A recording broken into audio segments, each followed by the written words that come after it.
Welcome to Wine Road, the wine, when, and where of Northern Sonoma County.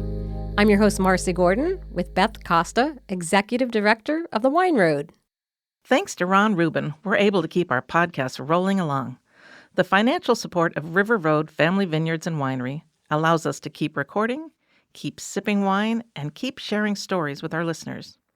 Check out their website at riverroadvineyards.com and explore their Chardonnay, as well as a finely crafted Pinot Noir from the Russian River Valley. That's riverroadvineyards.com. And hey, thanks, Ron, for allowing us to make this show happen. Welcome to episode 234. Today our guest is Crystalyn Hackett, and she's the owner at Spicy Vines. And we're really excited about these vines and wines. Welcome, Crystalyn. We're glad you're here. Thank you so much. I am so pumped to be here today. Yay! So I'd emailed to ask if Crystalyn would be on the show, and I tried to explain, we do this podcast. And she goes, I listen. I love the show. And I'm like, oh, better yet. I do love this show. Gold star right away. I know. I'm like, oh, she moved to the head of the class. Okay. So tell us about this wine that you brought for us this morning. Yes. Oh my gosh. So when you guys asked to bring a bottle of wine, this was a really hard choice for me because we make so many amazing wines that are not like this wine. But this wine is really tying in my story and how we got started. So I thought it was a perfect place to start. Oh my gosh, and that's to so bring. good. What a fun wine. It is so fun. So why not? We're Spicy Vines, not boring vines. Here we go. This is a spiced wine that I brought today. And this is the beginning of my story. So I can kind of plug in how we got started with this. And we're sipping. It's a kind of a edgy Rhone blend. So we have a base wine of Grenache, Zinfandel, Carignan, a little Petite Syrah. But I add your holiday spices in this and a hint of brandy. Tasty. Wow, because when I Yes. sipped this, I said, I feel like it's a holiday. I was saying Merry I Christmas. just suddenly felt very festive. Yes, it takes you home. It reminds you of like sitting by a cozy fireplace with your family around the holidays. I mean, there's so many emotions that this wine evokes. It that I definitely evoked that. I love it. I wish I had a video camera just taping everyone's face when they try it for the first time because I want to capture all these really cool expressions. Right. But so we do not just make a spice wine. This is just a very special, fun wine that we make, and we are Spicy Vines. So I thought it'd be fun to share with you guys today. We call it Christmas in the glass, or holidays in a glass, which is definitely a broad term for it. And it's fun. And this is kind of where I started Spicy Vines with. If you guys are interested in the story, yes, I will of share. Course. Definitely. So this is, with Spicy Vines, we are a small boutique winery in downtown Healdsburg, and we have a spirit of fun about us. And this whole winery started on just a brazen, bold idea that I had in my early 20s. I think I was 24 when this all got started. Gosh. Just past drinking age. I know. 2011, so now I'm aging myself. And, I had grown up Texas, a little bit in California, and went to Santa Clara University. And after college, through college, actually, I had been a competitive equestrian and at the FBI level and competing, and landed an opportunity after school to train in Germany with a former Olympic coach and rider himself for about a year. And I spent my time there riding and training, and, it was a wonderful experience. I learned so much, worked my tail off, and, these are little Ferraris in stalls, basically, and we were working 45 of them a day, and it was just such a great experience. But, one day I'm like sweeping the aisleway for the 100-something time and realize, there is something more I really want to do with my life right now, and I need to make a decision for myself. Is this a career path I want to go down, or do I want to switch it up? So I've always had an entrepreneurial side of me and that bug, and it was just really itching at me at that time. So after my indentured servitude, I call it, in Germany, I decided I was going to travel a bit and just kind of figure out my life. Early 20s, I think a lot of perhaps listeners on this show, their kids are going through the same thing, right? They just graduated college and they don't know what to do with their life. And they're like, there's so many options. So I had what's called an idea book. And if those of you don't know about idea book, it's a great thing. It's now kind of evolved into my phone these days, technology. But I like to capture my ideas and just get them down there, right? Because ideas are fleeting. Yes. And they pass in the wind if you don't actually act on them. And so I traveled. This is right up your alley, Marcy. Marcy has so many parallels. She has a million here. ideas a minute. Yeah, and you got to capture them. You just got to go for it. And I think that's the kind of the moral of the story here. But I had this idea book, and I'm traveling. I had a crappy little 1991 Renault Clio. I was going around Europe and trying to figure out my life. And at the end, throughout this, I was just jotting down what I love, what inspired me, and what direction I want to take. And I remember a phone call with my mom one day when I called home, and she said, just take something that you've experienced in this process, in your journeys, and bring it back, something that we don't have. And I was like, all right, Mom, that's a great idea. I'm going to write that down. Moms. So, yeah. They're so wise. Exactly. And so, I did. I jotted it down. So now, flash forward, I finished my travels, pretty much I ran out of money, had to come home. So the romantic version and then the reality version. Karen's broke, destitute. Just be real about it.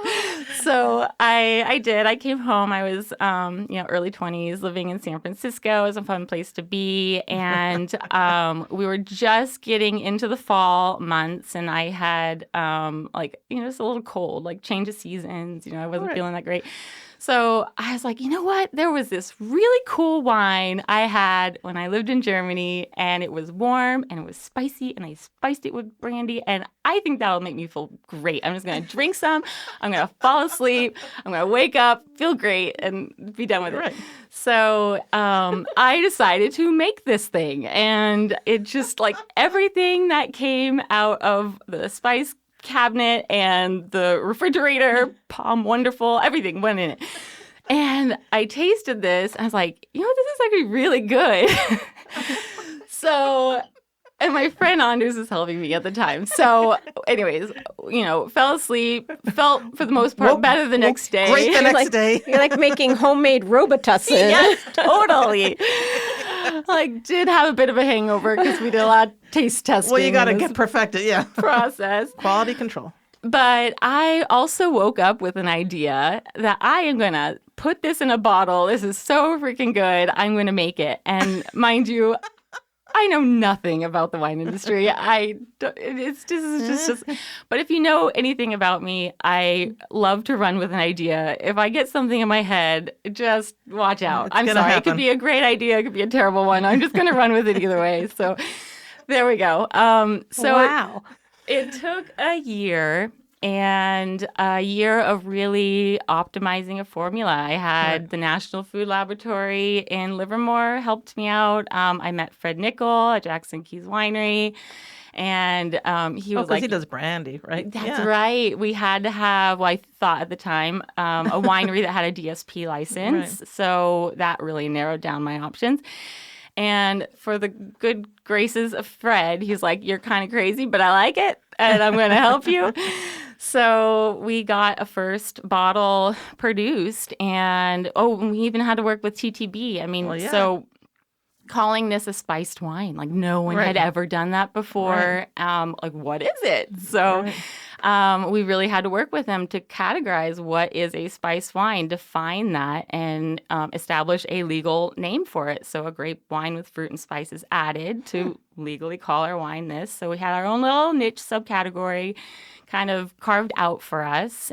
We did fortify it, but it's not high enough in alcohol to technically be fortified. Right. So in theory we are, but that falls under a whole nother laws and category. Category. It's not a dessert wine because it's not sweet. Right. So this was really fun process. So a year later, finally get it in the bottle. I'm looking at it. I'm my on my little baby, I made it. I'm like my masterpiece, but then I'm like, now I have to sell it. Well, yeah. So this whole journey, right, of starting something from scratch, entering into an industry, just doing something completely different, being, half the age of most of the other people in the industry. I didn't come from a legacy family that was into wine. I mean, this was all just starting from scratch and going for it and pushing through. So I went to every event possible in San Francisco. It was a great first scene for us because there's a lot of foodies there. This is a very fun wine. You can play with it. We have over 100 cocktail recipes we make with it. I mean, it's just awesome. You open it. I mean, it can last because spices are natural preservatives. So, I mean, it just tastes great on day 2, 3, 4, 5. Like, it's just so fun to play with. And so I was hitting up all the events in San Francisco, and right around this time, I met Doug.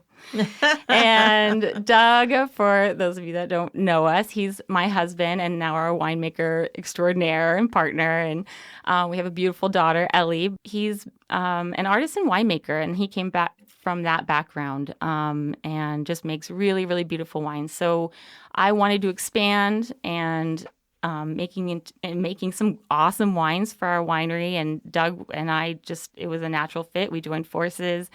And we have a full portfolio now. We have our tasting room in Healdsburg.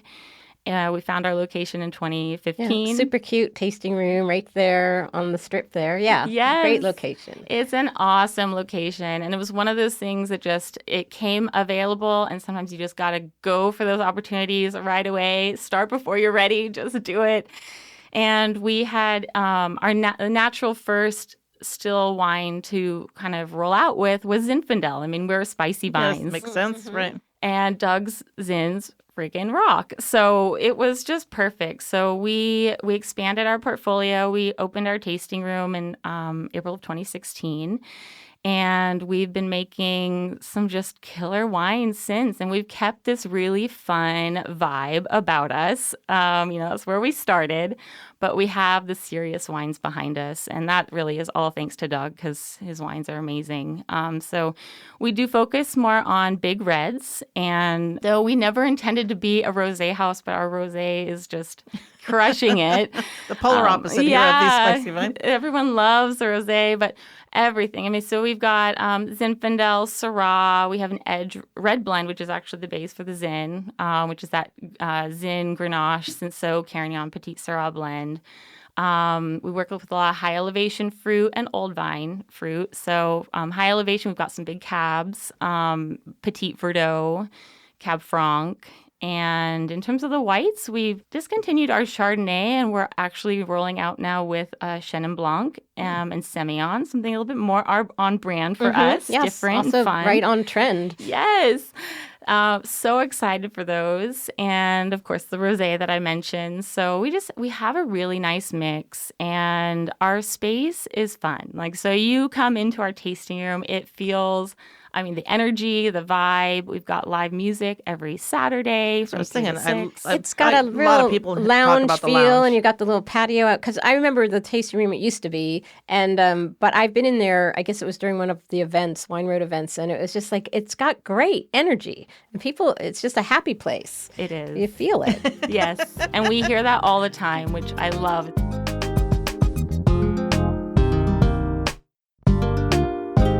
And you, at one point, had a little recipe book. Do you still have that? We do. We have a digital copy right now. I've been adding some more recipes before we reprint our next version, which we need to reprint. But we do have a digital copy.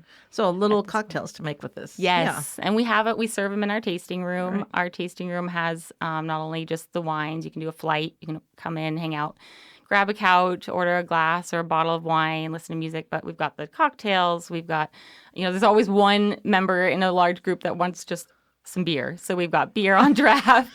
There's always that one. There's always that one. Yeah.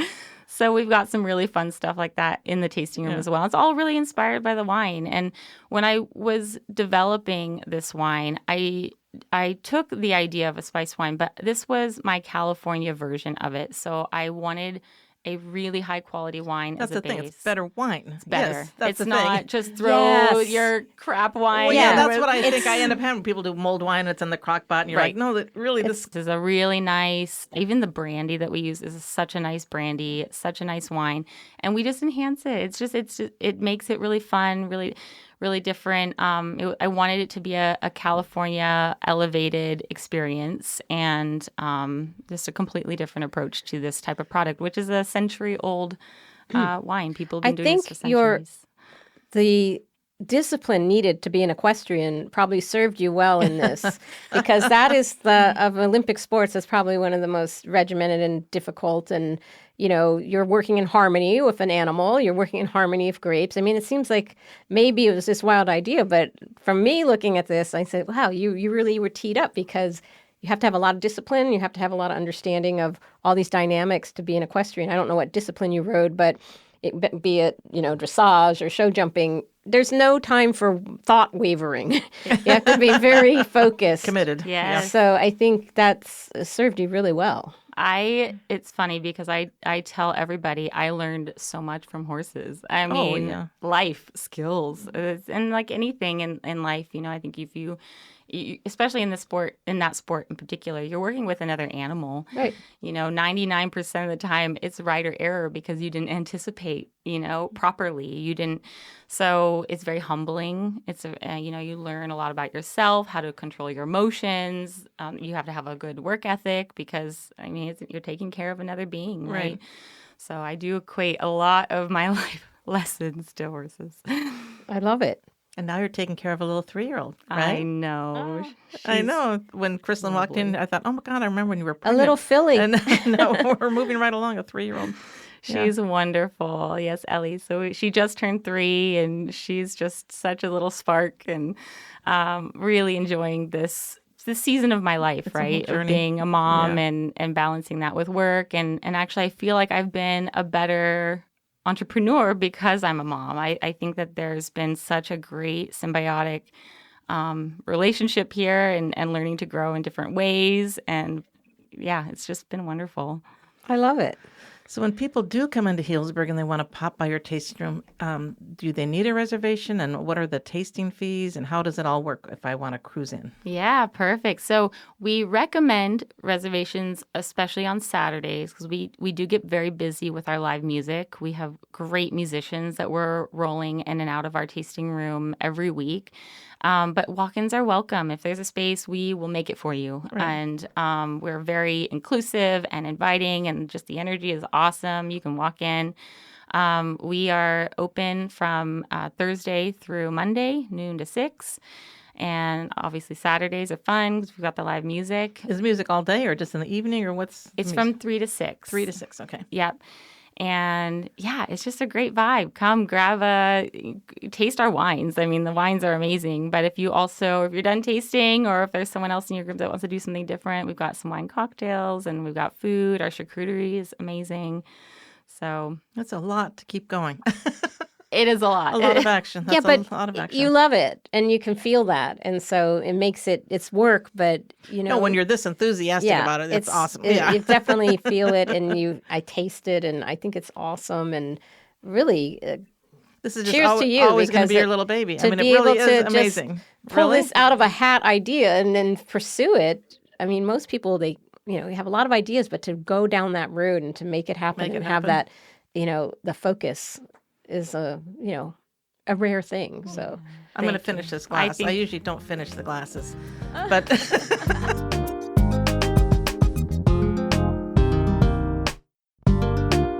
there anything coming up at the winery we should know about, or?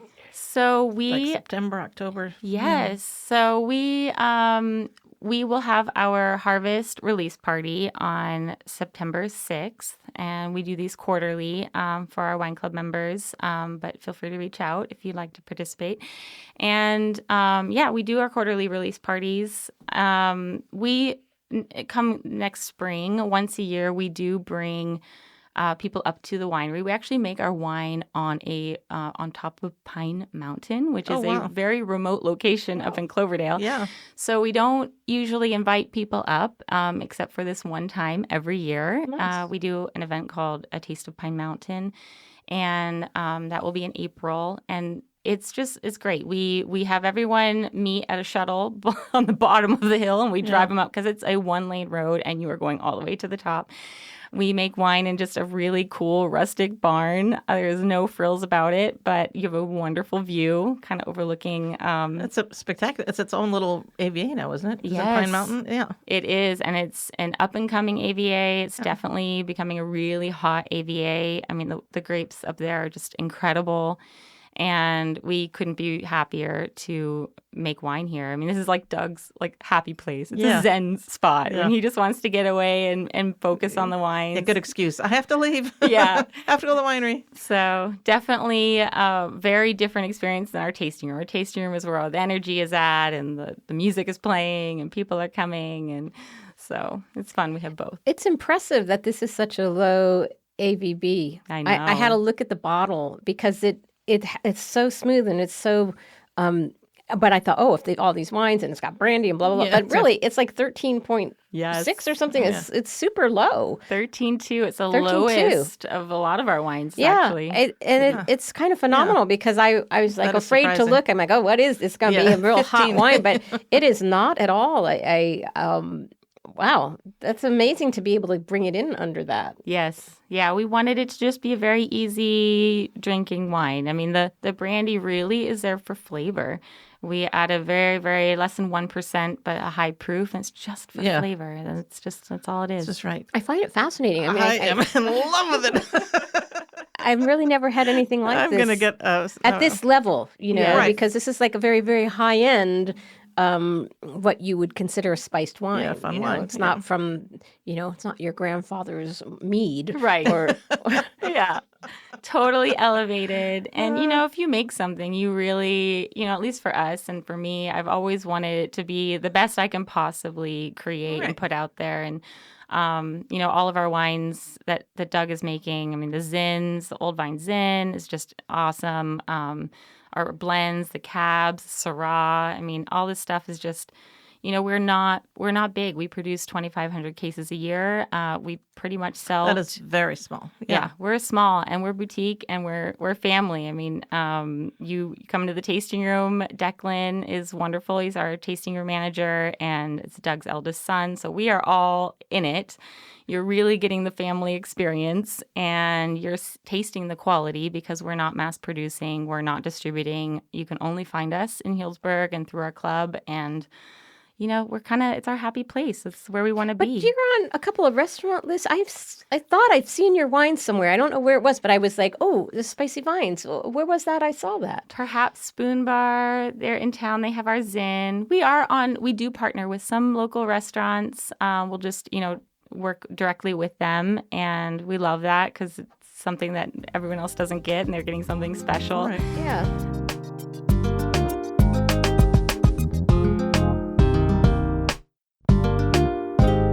So how does your wine club work if people want to be club members? Yeah, so they can go. Obviously, a lot of people will sign up when they see us, but if you go online, we've got spicyvines.com, and we tell all about our club. We've got a lot of options. Really, we cater because it's myself that's really working with our club members, and we really cater to your price point, the frequency that you'd like your wines. So super customizable. Very customizable. You always pick your own wines. We will default the shipments with all the new releases because our members get first dibs, and sometimes those are sold out after the club, and then we move on. Right. But then you can just customize it fully from there. So we do like to have that white glove experience and cater it to our members because ultimately it's about them. And something I've been focusing on lately is just really how can we take the amazing experience that people get in our tasting room, how can we deliver that after the fact, right? How can members kind of hold on to that and keep the fun going, right? Even at home, just those little touch points, whether it be in the shipments or the emails or, us giving a call and checking in and seeing how you're doing and if you're enjoying their wine and how can we curate the next shipment. So we really do a lot of work on the back end to try to improve that experience constantly. Do you do any virtual tastings at all? Or? We don't right now, but as we were kind of talking before the show, I am looking at launching my own podcast. Oh, that's right. And kind of the concept behind this is really taking that tasting room experience of sitting down with a great glass of wine and diving deeper, right? Having that conversation. And I think personally, it's been something I've been craving and missing now that I have a toddler daughter. I've removed myself from the tasting room more. But I really do miss having those conversations. And what lights me up is I'm really fascinated, personal development space and people, how people can really just share a story and that story can inspire someone else on the other end, right? And you never know who it's going to be. Right. And you never know who needed to hear that one day. And I think that's what it is. It's sharing those stories that can, invite someone else in their own world, right, to go off and launch their own idea. Exactly.